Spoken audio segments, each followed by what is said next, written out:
no one has captivated, like you've had witnesses that have been extremely interesting. Like you leaned in because they had so much detail on a case and they knew so much that was going on and they were charismatic and things of that nature. This dude was a jack in the box that every time he popped out was something different. Dun, dun, dun, dun, dragon, dun, dun, dun, lion, dun, dun, dun, zebra. You didn't know what was coming. Real life. If that shit ain't real life, If it ain't real life, just ain't real. Real life street stars. You know what time it is. So let's go and talk about it then. On the YSL case, YSL Woody, which of course came out, and immediately when they asked him, how old are you? Grown. I knew we was in for a show. Days on the stand. I don't know how frustrating that is for an attorney, prosecutor, to go through that type of cross-examination. But for your thoughts, for what you've seen, I know you probably, I don't know if you stayed tuned in, but your thoughts on YSL's Woody and the way he handled himself when it comes to saying, yes, I might have told y'all something a couple of years ago, but time of trial, my memory's a little foggy. What are your thoughts on his performance? Woody is either one of the best actors since Tom Hanks and Denzel Washington. Philadelphia. Brother, dude, that dude, man, that dude was a lawyer's nightmare. And the fact that they rode that train all the way to the end is amazing. Because, I mean, who remembers any other witness? I don't. If you don't remember any other witness, neither do the jury. Right. So this circus has become for real. And the jury has gotten to the end of the case and they're trying to decipher what Woody said. They're not looking at the detectives. Yes, we found 6 bullets, all the same caliber as the guns found in the house or in the car. But none of that. They're trying to figure out, how old is Woody? Grown. And hold up, how old is grown? Can we get a vote on how old is grown? And that's a good answer, though. And what real level of education does he really have, right? And he turned the simplest things around on them, and they allowed him to. So Woody, if you see this, hey man, reach out, and I'm going to get you at some legal conference to speak and talk about. Reach out, man. Yeah, reach out. Yeah. Let me ask you, what was a highlighting moment for you in regards to Woody on the testifying? Hold on, let me get in the character and see if I can do my best Woody impersonation. All of them. All of them. Yeah, he said all of them. Hey, I tell you, man, I knew it was wild when it was a black prosecutor as well who walked up, and I guess, I don't know, it was a smell coming off of her to where he was like, and she, like, as she walked up, the way he reacted to the smell, she walked away. I said, what the hell is going on in this courtroom? And as he walked back, he did it again. He didn't even say nothing. And she walked away again. I said, is the judge supposed to step in and say, hey, sir, you cannot react to smells in the courtroom? Woody did things that no one human has ever done in a courtroom. No one has captivated, like you've had witnesses that have been extremely interesting. Like you leaned in because they had so much detail on a case and they knew so much that was going on and they were charismatic and things of that nature. This dude was a jack in the box that every time he popped out was something different. dun dun dun, dragon, dun dun dun, lion, dun dun dun, zebra. You didn't know what was coming out of that box, right? And me as a lawyer, I would have found 1 or 2 points that I could get him to agree to or not agree to. Take those. I'm done. I'm done. I had a trial in federal court. They brought 30 boxes. 30 boxes of evidence. I looked at them and said, hey man, out of these 5 counts, which count are those boxes related to? They said count 5. I said, okay. Judge says, we're about to begin. Does anyone? I said, Judge, excuse me, as some housekeeping matters, as to count 5, we agree to it. We won't be arguing against it. Judge looked at me, it's like, wait a minute, we ain't even started and you already just laying down on stuff. Judge says, Judge, look at the boxes. He said, counselor, them boxes, what count do they go to? 5. Judge said, all of them? He said, yeah. Judge looked at me with a grin. I was like, hey man, get them boxes out my courtroom. I swear. And he said, well, we were supposed to be in here 5 days, but because of Mr. Taylor's move, we might be out of here in 3.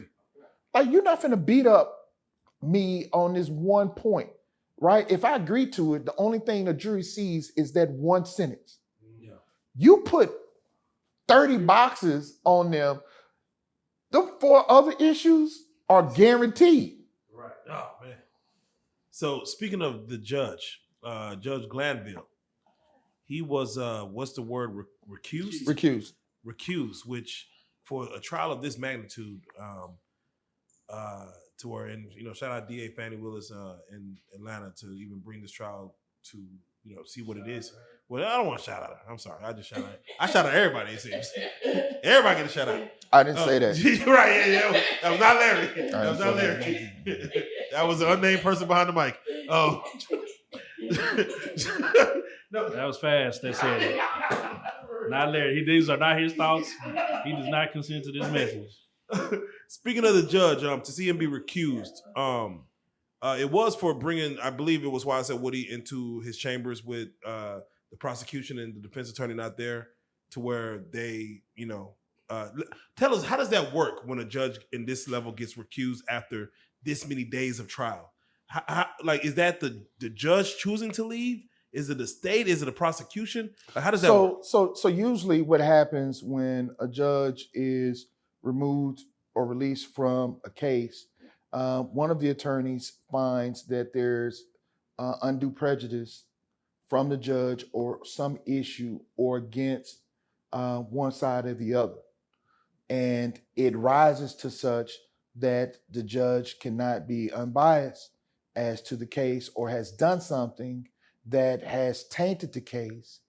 And so at that point, one of the attorneys will file something with the Court of Appeals.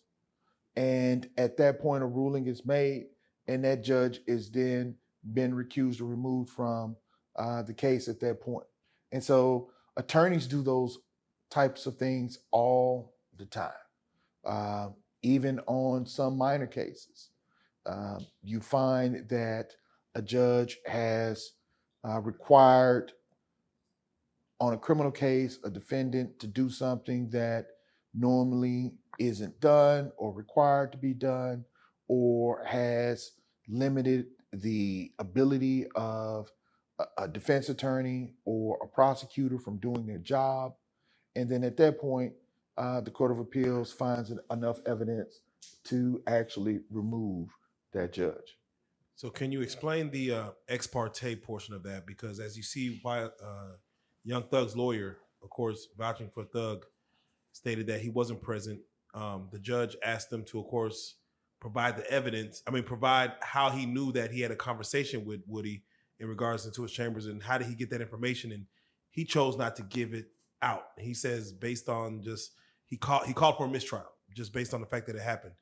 How does that work, ex parte? And then is he supposed to give the information when the judge asks? Because the judge threatened to put him in jail for X amount of days in regards. So Some lawyers, maybe me, uh, keep an attorney bond in their briefcase just in case they piss a judge off. got to. Like, hey, judge, here you go. Let's sign off on this and let's keep your handcuffs, Smith.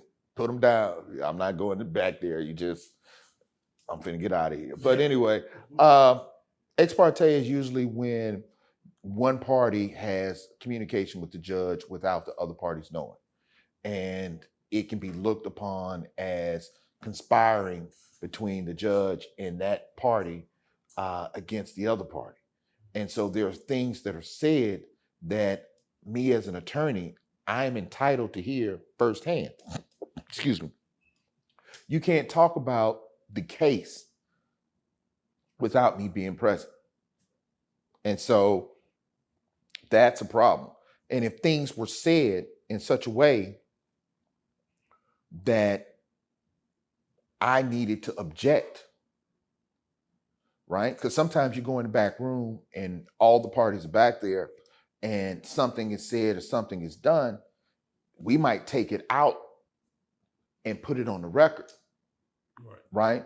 So if the judge made a call or a ruling or something of that nature in the back, I can go back out and it's like, hey, let's put this on the record because I want to object.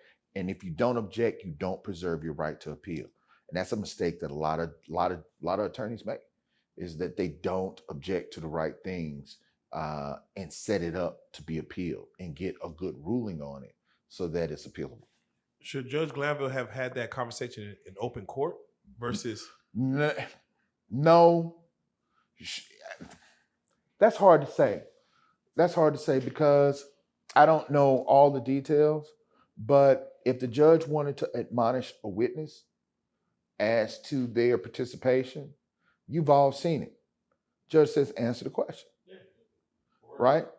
You know, or judge might say, hey, look, you heard before, you know, under the threat of punishment for perjury, blah, blah, blah, you know, answer the question. So there's lots of things that could be done in front, and there's lots of things that could be done behind. How much power does a judge really have?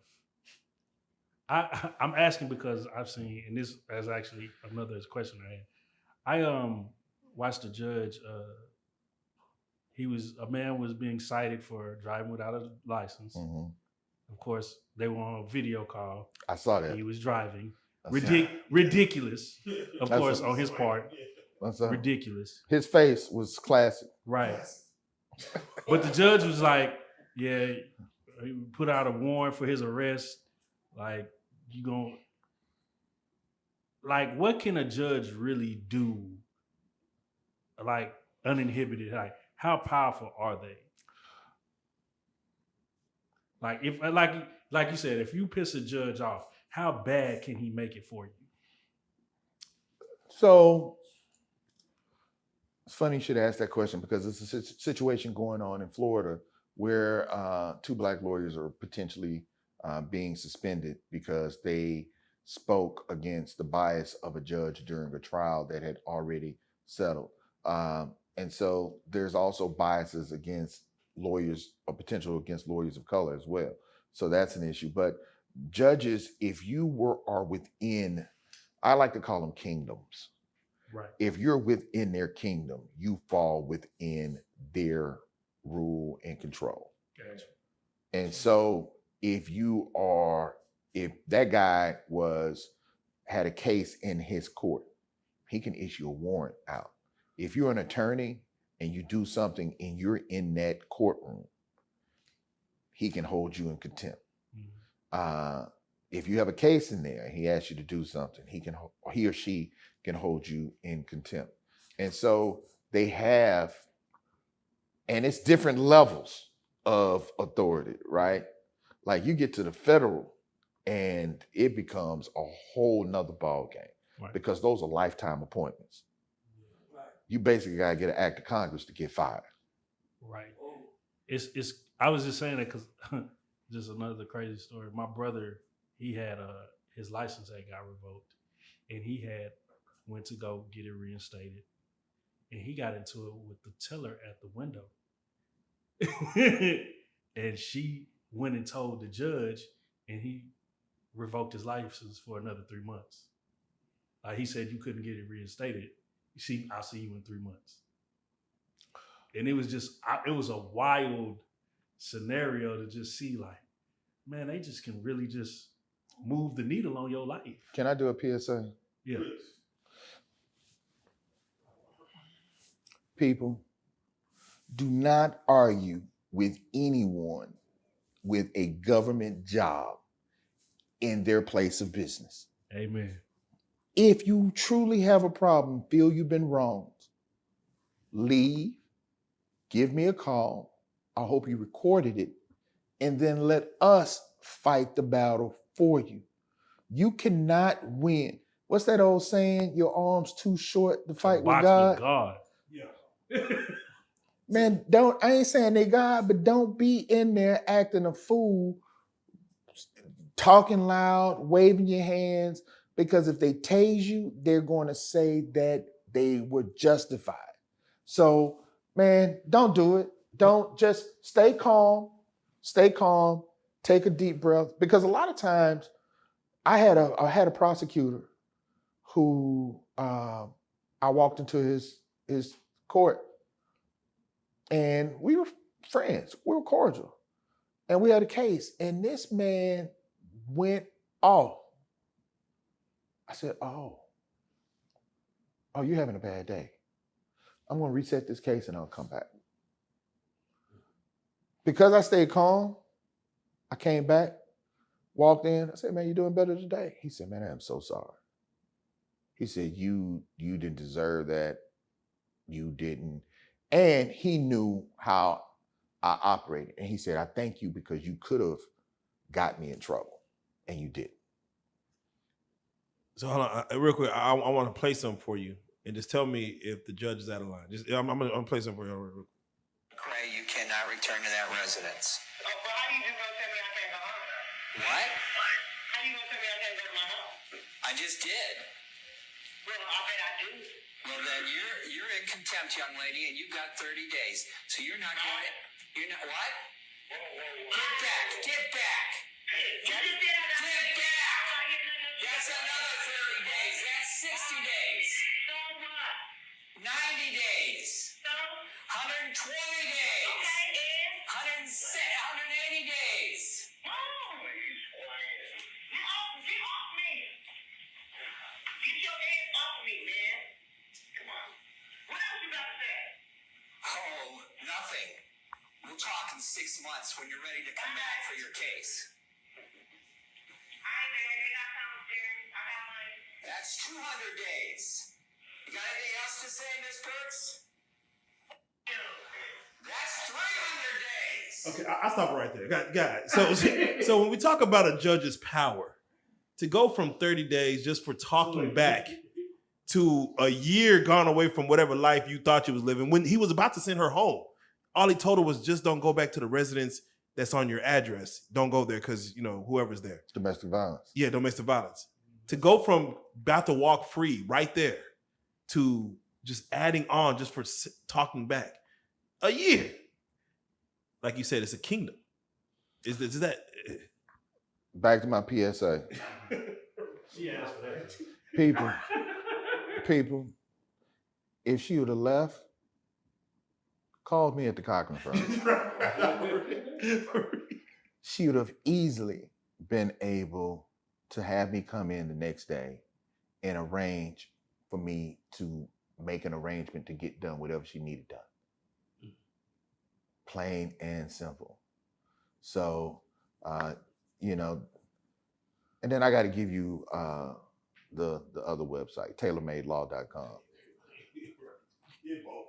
tailormadelaw.com.